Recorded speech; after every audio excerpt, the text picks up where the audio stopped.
Il y a des personnes que tout le monde apprécie, des personnes toujours prêtes à aider, toujours disponibles, toujours présentes quand on a besoin d'elles. Mais ce que personne ne voit, c'est parfois le prix qu'elles paient pour être ainsi. Aujourd'hui, je vais te raconter l'histoire de Sarah, une femme qui a passé des années à dire oui aux autres, avant de comprendre ce que cela lui coûtait réellement. Cette femme s'appelle Sarah, et son histoire pourrait bien te rappeler quelqu'un. Sarah ne savait pas dire non. Certaines personnes ont un talent particulier. Elles savent t'écouter, elles savent t'aider, elles savent être présentes lorsque les autres en ont besoin.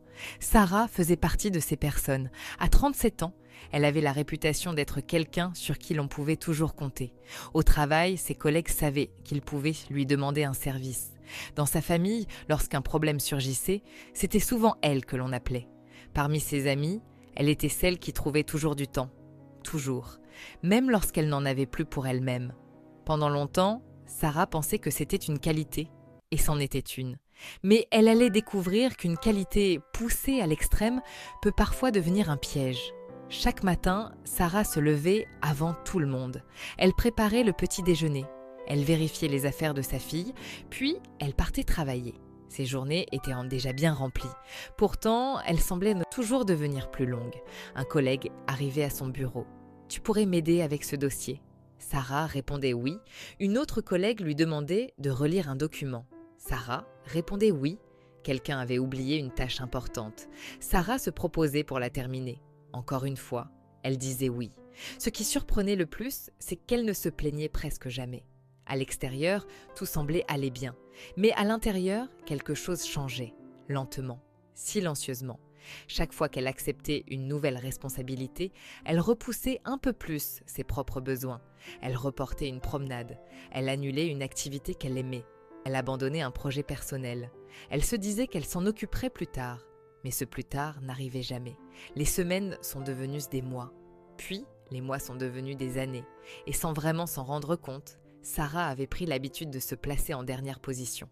Toujours, derrière les autres. Elle pensait que c'était normal. Après tout, les personnes généreuses font des sacrifices, n'est-ce pas? C'est ce qu'elle croyait. Jusqu'au jour où elle a commencé à ressentir quelque chose qu'elle n'avait jamais ressenti auparavant.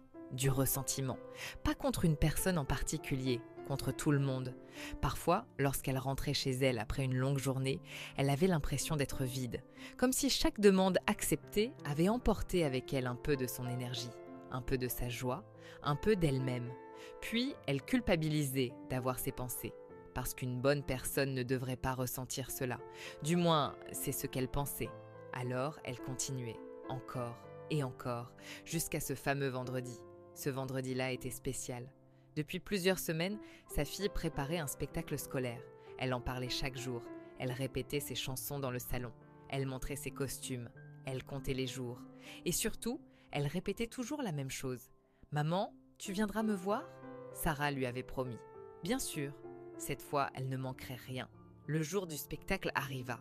Toute la journée, Sarah y pensa avec impatience. Elle imaginait déjà le sourire de sa fille lorsqu'elle la verrait dans le public. Puis, en fin d'après-midi, son responsable s'approcha de son bureau. Il semblait pressé, comme souvent. « Sarah, j'ai un problème. » Elle sentit immédiatement ce qui allait suivre. « Tu pourrais rester un peu plus longtemps ?» Quelques années plus tôt, elle aurait répondu sans réfléchir, et c'est exactement ce qu'elle fit. Oui, bien sûr. Son responsable la remercia, puis repartit. Pour lui, ce n'était qu'une simple demande. Pour Sarah, cette décision allait tout changer. Lorsqu'elle quitta finalement le bureau, elle regarda l'heure. Son cœur se serra. Elle accéléra le pas, puis elle courut presque jusqu'à sa voiture. Tout au long du trajet, elle espéra arriver à temps. Peut-être que le spectacle avait commencé en retard. Peut-être qu'elle n'avait raté que quelques minutes. Peut-être. Mais lorsqu'elle arriva à l'école, les lumières se rallumaient déjà. Les parents sortirent de la salle. Le spectacle était terminé. Sarah resta immobile, quelques secondes, puis elle aperçut sa fille. La petite courut vers elle.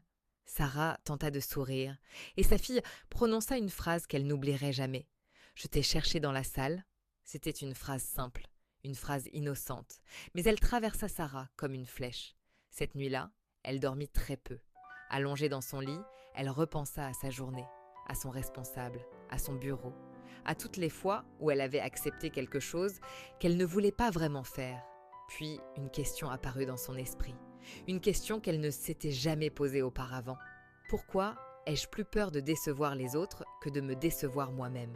Elle resta longtemps à réfléchir et pour la première fois, elle comprit quelque chose. Dire oui à tout le monde signifiait souvent dire non à elle-même. Non à son temps, non à son énergie, non à ses priorités, non à sa vie. Cette prise de conscience fut douloureuse, mais elle fut aussi libératrice. La semaine suivante, une situation familière se produisit. Un collègue s'approcha de son bureau. « Tu pourrais prendre ce dossier pour moi ?» Sarah sentit immédiatement l'ancien réflexe revenir. Ce réflexe qui lui faisait dire oui avant même d'avoir réfléchi. Mais cette fois, elle prit une inspiration, puis une autre, et elle répondit « Désolée, je ne pourrai pas cette fois. » Pendant quelques secondes, elle attendit une catastrophe, une dispute, une critique, une réaction négative, mais rien ne se produisit. Son collègue hocha simplement la tête, puis il repartit. C'était tout. Le monde ne s'était pas écroulé. Quelques jours plus tard, elle recommença, puis encore, pas tout le temps, pas brutalement. Elle n'était pas devenue une personne froide ou égoïste. Elle apprenait simplement à poser des limites. Petit à petit, elle découvrit alors quelque chose de surprenant. Les personnes qui la respectaient continuaient à la respecter. Celles qui tenaient réellement à elle comprenaient ses besoins.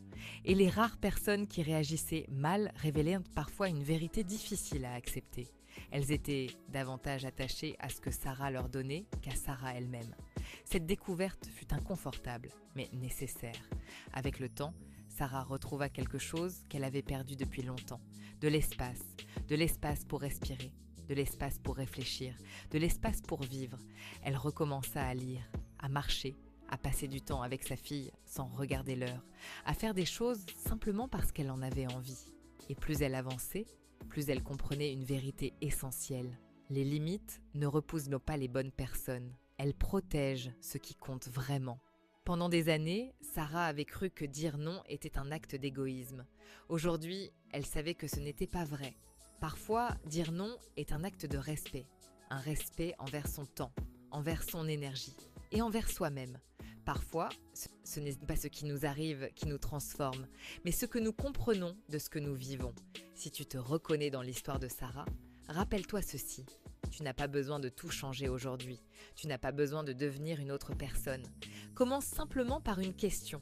La prochaine fois que quelqu'un te demandera quelque chose, demande-toi, est-ce que j'en ai réellement envie?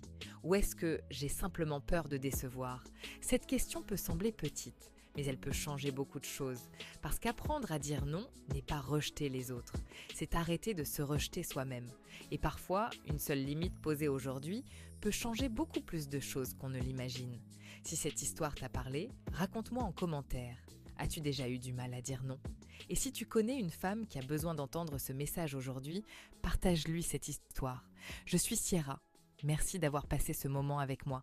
Et je te retrouve bientôt pour une nouvelle histoire, une réflexion, un pas de plus vers la femme que tu veux devenir.